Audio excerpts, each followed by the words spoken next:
રાજકોટથી દિલ્હી જઈ રહેલી ટ્રેનના ફર્સ્ટ એસી કોચમાં ધડાકા બાદ આગ લાગી હતી. રેલવે સ્ટાફના ત્વરિત એક્શનના કારણે મોટી દુર્ઘટના અટકી હતી. ગુડગાંવ પાસે આવેલા રેવારી અને ખડતાલ વચ્ચે આ બનાવ બન્યો હતો. એક પેસેન્જરે સિગરેટ ફૂંક્યા બાદ દાખવેલી બેદરકારીના કારણે આ બનાવ બન્યો હોવાનું અનુમાન લગાવવામાં આવી રહ્યું છે. આ ટ્રેનમાં ભાજપ અગ્રણી દિનેશ કારિયા પણ મુસાફરી કરી રહ્યા હતા. ટ્રેન દિલ્હી પહોંચે પહેલા જ રસ્તામાં ઊભી રહી ગઈ અને ત્યારબાદ પોલીસ તપાસ બાદ ટ્રેન દિલ્હી જવા રવાના થઈ.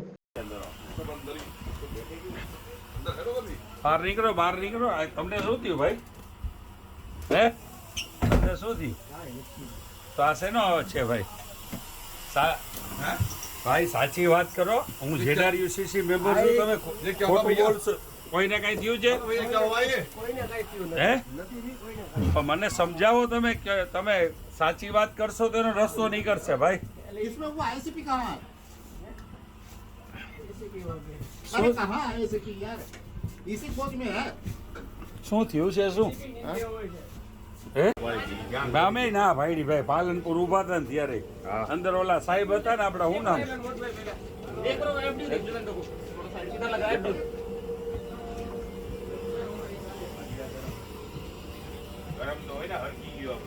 હરગી ગયો એટલે ધુવાણા અંદર રહેવાતું નતું એવા હતા.